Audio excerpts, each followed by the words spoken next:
Good morning. As Brady said, we're celebrating this year the anniversary of Grace Baptist Church establishment 50 years ago.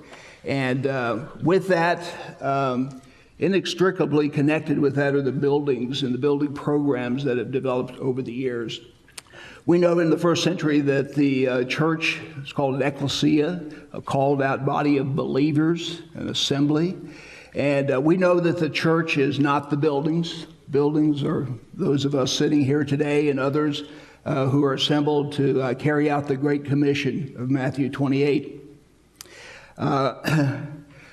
We've called this program Together We Build. We've used that terminology several times with several of the building programs over the years, and so we decided to use that for today.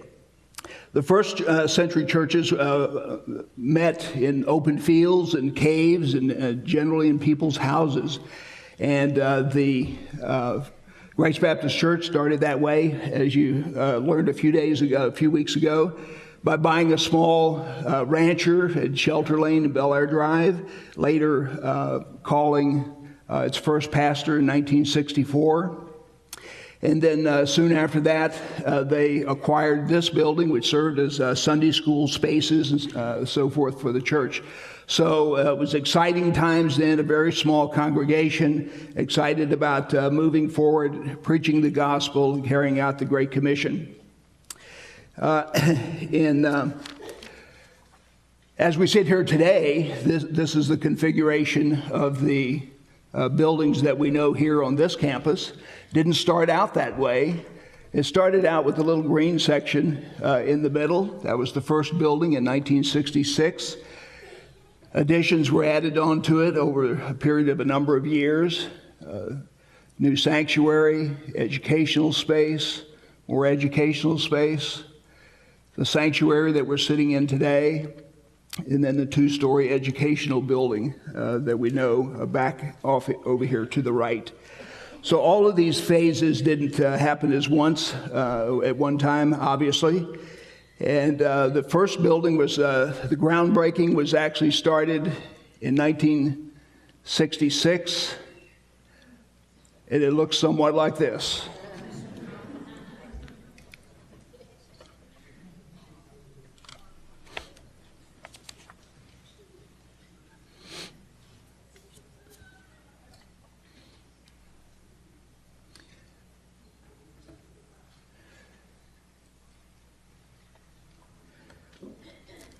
Now that was only 17 seconds. If you want to see more of it, there's about 5 minutes back on a loop in the hallway. You can stop by there and take a look at that. This is the photograph of the actual groundbreaking. Bill Mantooth, Sam Bennett, and our treasurer at the time, Lester White, were doing the honors. In order to get to this place, the young congregation that was meeting in the houses over on Shelter Lane began to look for property in the area. And Leo Storch, who developed Hilltop Plaza, had 5 acres of ground on Racetrack Road.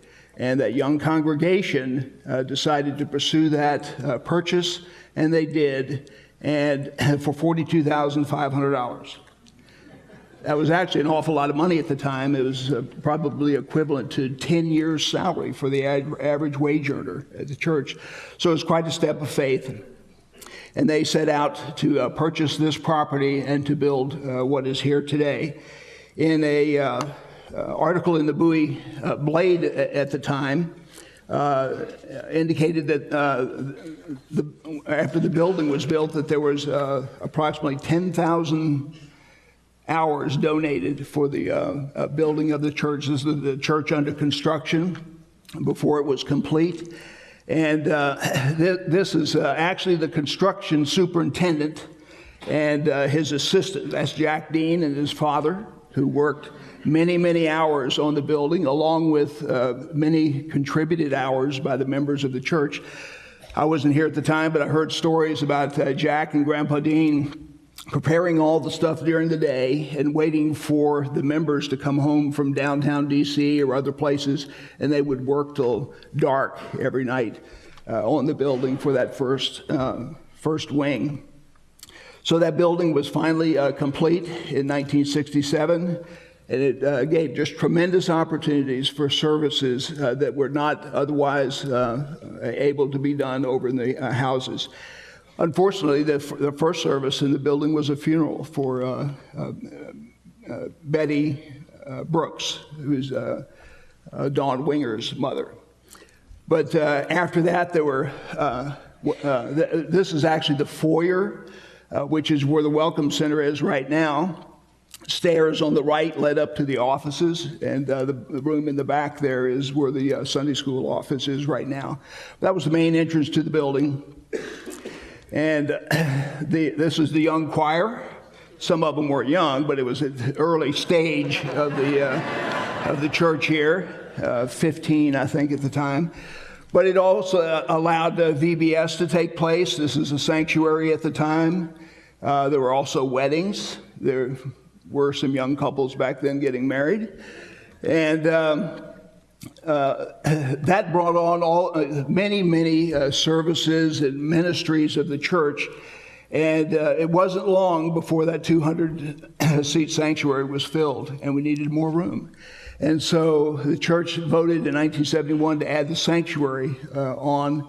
At that time, that we called it the new sanctuary. It's now serving as the gym. And that served as the main sanctuary from 1970 to 1971 to 1990. Went to 2 services. Growth was still evident in the congregation. And the sanctuary, this is an older picture looking towards the pulpit area. This is a picture from the pulpit, from the baptistry area looking out. Eventually went to 2 services.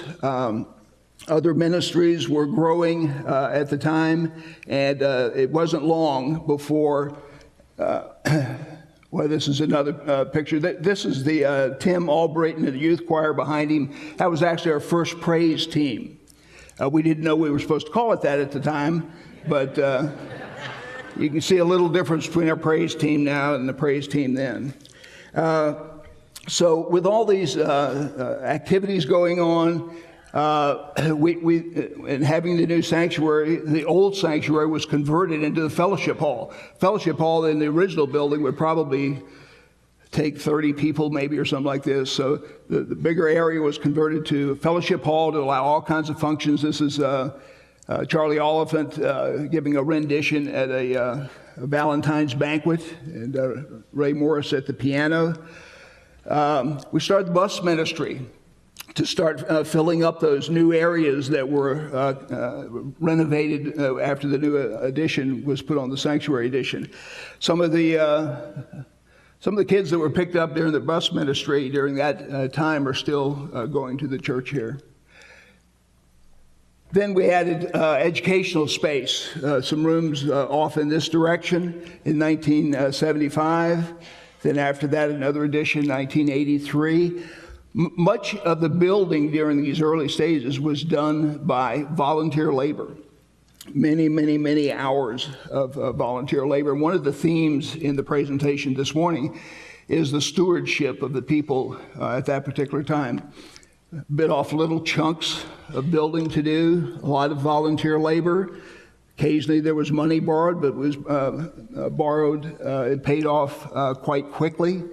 And that theme has prevailed till this day. And so all the facilities that we have now are debt-free.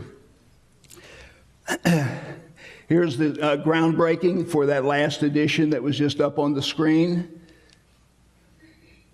Then we built the sanctuary in 1990 after the sanctuary went to its capacity in the front in Easter Sunday 1990.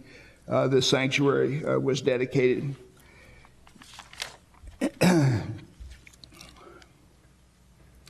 This is the groundbreaking for that particular sanctuary. You can see a lot of familiar faces out there. There were hundreds that gathered after the morning service for the groundbreaking right where we're sitting today.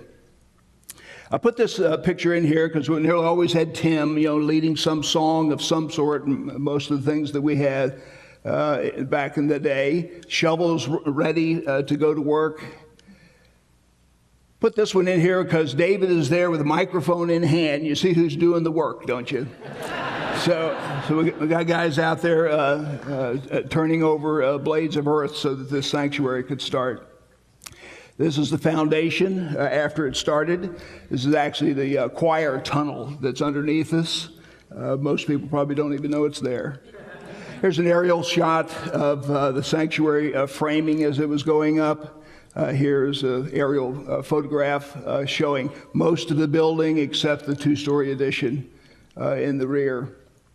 So here, after the two-story addition was built, it had this configuration here. During the 90s, the church was growing, ministries were growing, going to 2 services, and all those things led to needing more and more space, which required funding of that for this educational building. There was about $1 million, I think, borrowed for that, and maybe some less. We ended up paying that off in a very few years so that the church was again debt-free. With the 2-story addition, there were plenty of rooms for proper-sized classrooms for Grace Christian School that was really growing at the time. They were getting by with 20 by 20 or 15 by 20 rooms in the other areas. These gave them nice big rooms to operate out of, in addition to allowing Sunday school classes to be larger.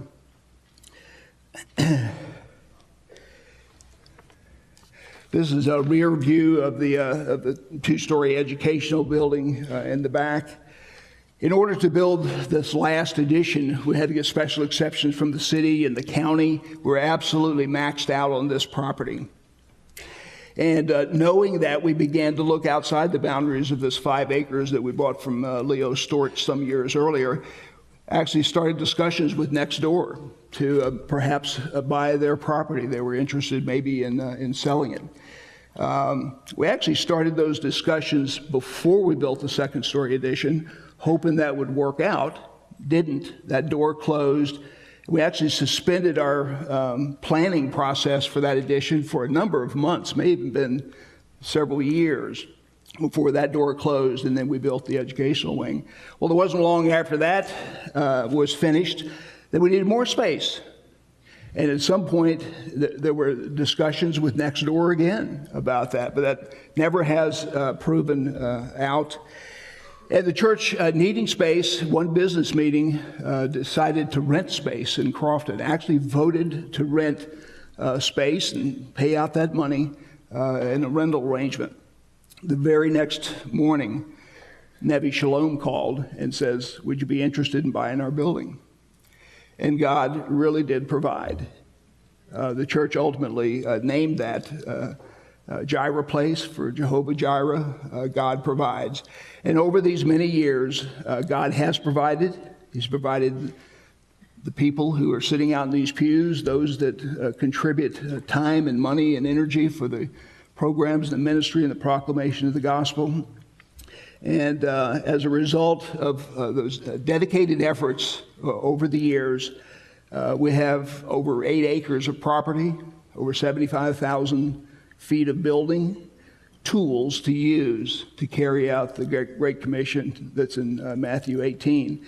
And as we stand here today, it's debt-free. So we're not burdened with, and our grandchildren, our children are not burdened with high mortgage debts that detract from the other ministries that we have and the mission programs that we have. So as we reflect back on what those that have come before us have done, we can be thankful for them, for what God has done through them, so that we're here today being an effective lighthouse for the Lord. Thank you.